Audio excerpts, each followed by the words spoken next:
ایک بار کی بات ہے، ایک چھوٹے سے گاؤں میں ایک آدمی رہتا تھا۔ اس کے گھر کے پاس میں ایک پہاڑ تھا جہاں پر وہ روز صبح جاتا، اس پہاڑ پر تھوڑی دیر کے لیے بیٹھتا، پھر واپس آ جاتا۔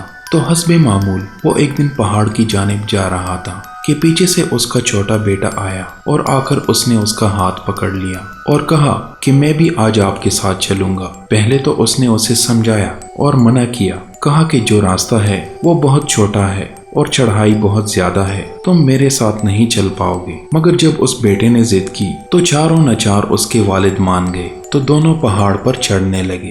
باپ نے بیٹے کا ہاتھ کس کر پکڑا ہوا تھا۔ ایک سائیڈ پر پہاڑ تو دوسری سائیڈ پر گہری کھائی تھی اور راستہ بہت ہی چھوٹا تھا، اور جب وہ پہاڑ کی چوٹی تک پہنچنے ہی والے تھے تو راستے میں ایک بڑا سا پتھر آیا۔ چونکہ باپ اس راستے پر روز آتا تھا اور اسے معلوم تھا کہ راستے میں ایک بڑا پتھر ہے، تو وہ سائیڈ سے نکل گیا۔ لیکن جو بیٹا تھا اس کا دھیان کہیں اور تھا، تو اس کا گھٹنا جا کر اس بڑے پتھر سے ٹکرا گیا اور پھر اس بچے کے منہ سے ایک چیخ نکلی، آہ آہ۔ اور جیسے ہی وہ چیخا اس کی آواز ان پہاڑوں میں گونجنے لگی۔ اس سے پہلے اس بچے نے کبھی اپنی آواز کی گونج نہیں سنی تھی، تو اسے سمجھ نہیں آیا کہ یہ کیا ہو رہا ہے۔ وہ اندر سے تھوڑا گھبرا گیا، اسے لگا کہ شاید ہی کوئی ہے جو چھپ کر اسے دیکھ رہا ہے اور اس کا مذاق اڑا رہا ہے۔ پھر اس بچے نے بولا، کون ہو تم؟ کون ہو تم؟ کون ہو تم؟ تو جب اس بچے نے اس گونج کو سنا تو اسے اور غصہ آ گیا۔ اسے لگا کہ کون ہے جو اس کا مذاق اڑائے چلے جا رہا ہے۔ پھر اس نے غصے سے کہا، میں تمہیں چھوڑوں گا نہیں، چھوڑوں گا نہیں، چھوڑوں گا نہیں۔ پھر جیسے ہی اس نے اس گونج کو سنا وہ گھبرا گیا۔ اس کا باپ سمجھ گیا تھا کہ دراصل کیا ہو رہا ہے۔ اس بچے نے اپنے والد کا ہاتھ کس کر پکڑ لیا اور پوچھا کہ کون ہے یہ جو مجھے اتنا تنگ کر رہا ہے؟ کون ہے یہ جو مجھے اتنا ڈرا رہا ہے؟ تو اس کے والد تھوڑا سا مسکرائے اور کائی کی جانب منہ کر کے زور سے بولے، میں تم سے بہت پیار کرتا ہوں۔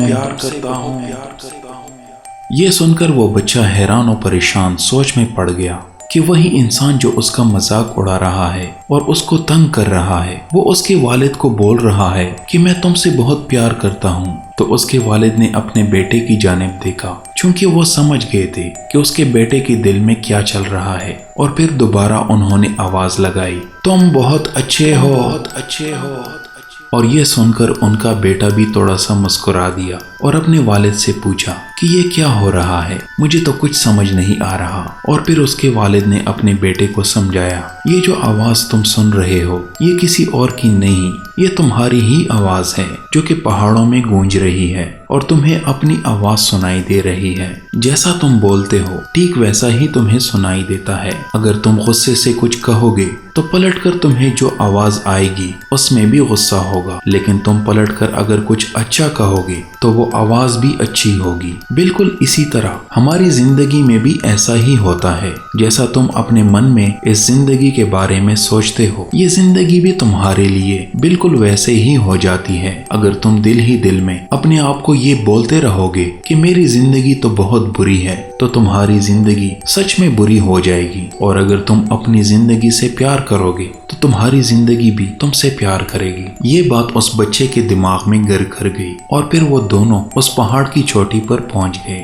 لیکن بچے کے دماغ میں وہی بات گھوم رہی تھی۔ اور پھر وہ بچہ کلکلا کے ہنسا اور اس نے اپنے دونوں ہاتھ کھولے اور پوری طاقت سے بولا، میں تم سے بہت پیار کرتا ہوں، پیار کرتا ہوں، پیار کرتا ہوں، پیار کرتا ہوں۔